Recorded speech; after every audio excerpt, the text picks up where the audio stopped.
Hey guys, it's Phil Morrison, dating coach for men with social anxiety. I'm going to talk about a fear which affects pretty much everyone. And I remember even when I was a kid, I was aware of this fear on some level. So I remember that I used to go on these holidays with my family, go to the countryside, get away from the city, feel really relaxed, feel great afterwards. And I remember when I'd come back and I'd notice, even just when I was sat in the car looking out the window, when you're getting into a main city, the way in which people behave is completely different. And I remember thinking to myself, it's almost like people are infected by a city virus, the work-life virus, and they're so preoccupied with their day-to-day life, doing this task and that task, that they're basically unconscious. It's like they're running on a hamster wheel constantly, all the time, and it made me think that, are these real people or just robots? It felt like a world full of zombies. That was my experience as a kid, and I think a lot of people have had this thought that, it's like people are infected by some sort of culture virus, and this affects how people think, how people view themselves, how people behave. And I was really thinking to myself, exactly, what is this? And I think really it is societal narratives.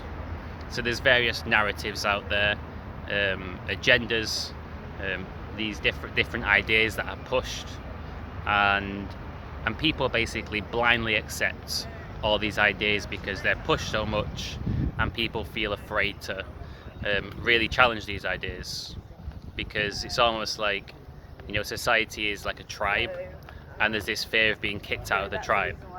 So if you're told that something is the way to be, this is the social etiquette, people just decide that even if something doesn't really feel right or agree with them, they decide to blindly go along with it because they fear the consequences of going against this.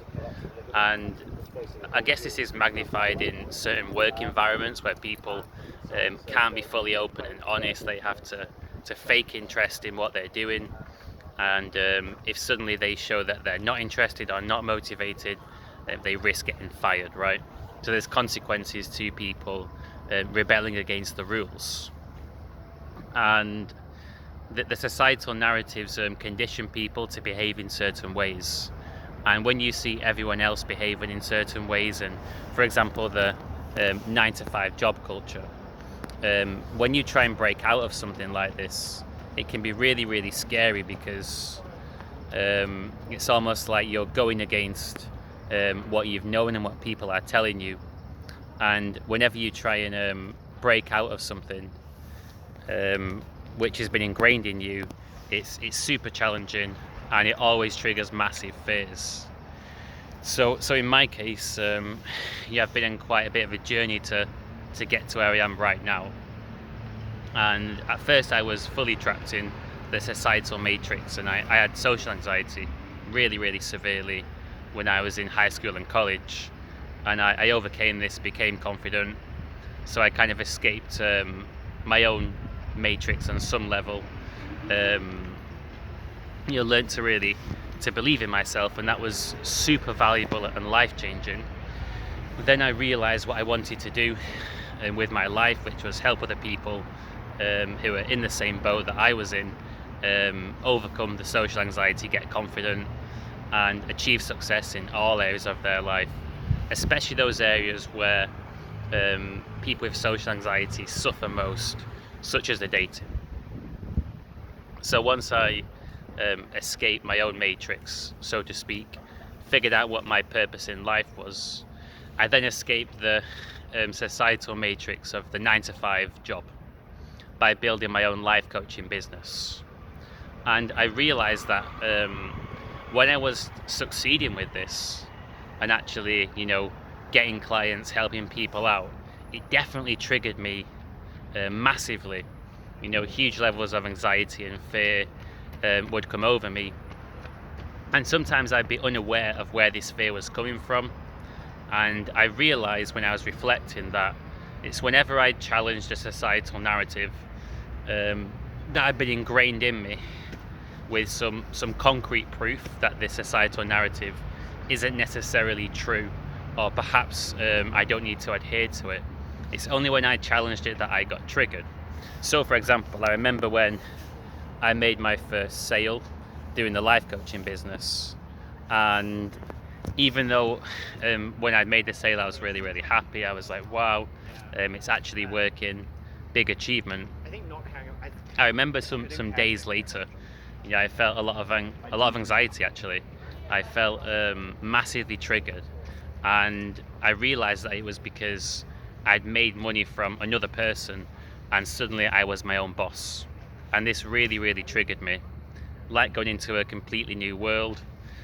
And I had all this this vicious self-doubt saying that, oh man, I'm scamming people, I'm making money, I don't deserve to get paid for what I'm doing, I don't deserve to, I'm sponging off other people, I'm not working as I should be, I'm not doing the 9 to 5.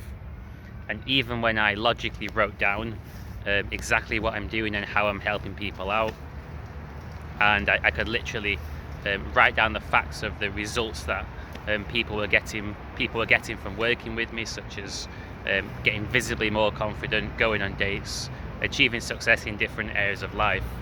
It took me a little while to adjust to this, and it was like this wave of anxiety, and then it just went away.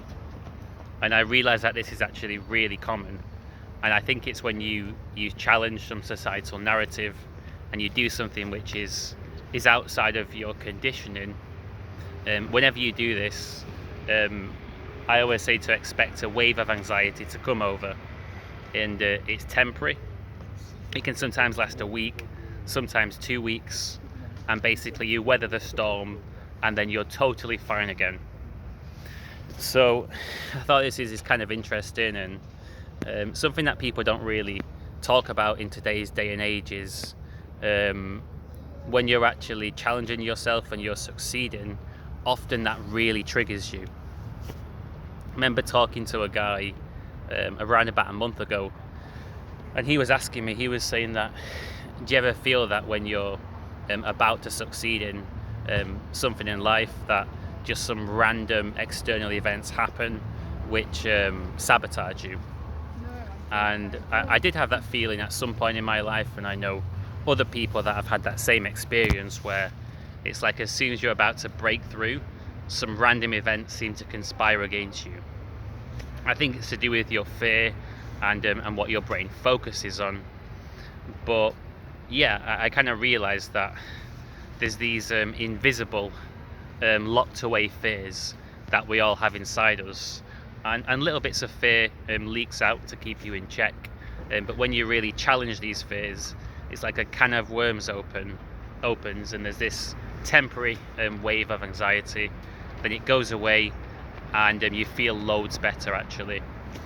And yeah, and that's why I had this idea of the culture culture virus, city virus, just some sort of set of beliefs basically that gets pushed into your brain as if this is the way things should be, this is the way things are supposed to be, from being a kid and growing up. And then when you actually challenge this stuff, that's when you actually get triggered. And I remember reading, can't remember the book, but it was a great book, and the guy said that when something challenges your beliefs, that's when it triggers you. And sometimes you don't even realize what some of your beliefs are until you challenge them. And it's amazing the growth that you can get from going out there and proactively facing fears. And when some resistance comes up and you don't know why, but something in particular really frightens you, actually going out there and exposing yourself to that thing in a smart way, in the right sensible dosage over time, does wonders for you and takes you to different levels. And this is something which we're not really taught We think that success is when things are going right, when you achieve a good mark in a test. But really it's about when you take the right action, you go for something, you fail, then you come back stronger. That's so much more valuable and leads to so much more growth than thinking you've done a good job. If things don't challenge you, they won't change you. That's something that I've learned. And I think it's important with this to take a long-term approach. You know, it's not like Rome was not built in a day, and it takes time to overcome different fears and get more confident. And for most people, if you're thinking about how long will it take me, it really depends on where you're currently at and how hard you're willing to work. But realistically, to make significant progress in how confident you are, it's going to be minimum 3 months. For some people it might take 2 years to get to a stage where they're notably confident and stand out as being confident. So it's a long-term process.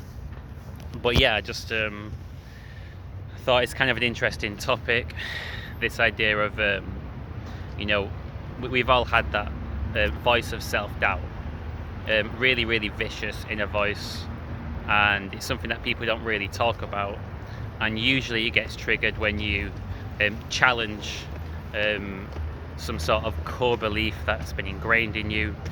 And when this happens, don't interpret it as a bad thing. It's actually a positive. It's just a temporary fear that comes up, and within a couple of weeks you'll feel fine again. And the key is not to be put off by this fear, just to continue going calmly and slowly, and making more progress. So I hope that you enjoyed this video. If so, I'd appreciate you subscribing to this channel. I want to grow it over the course of this year so I can help out a lot of people. And also I'll flag up that I do paid coaching. So I do one-on-one coaching, which is a 6-week program, and this means 6 2-hour one-on-one coaching sessions. And basically what happens in these sessions, it depends on exactly what you're looking to do, but I typically focus on the dating and approaching women with confidence, because this is my speciality. But I can also help you with all kinds of social skills and confidence, a lot of facing fear, and also I offer mentorship in the sense of really deep, honest conversations where you can, you know, confidentially talk about anything you want. And you know, I'm a strong person, and I can provide advice based on my experience, as well as just listen and be supportive, because I know this is of great value. So I do the one-on-one coaching, typically in a 6-week format, and I also do small group coaching as well.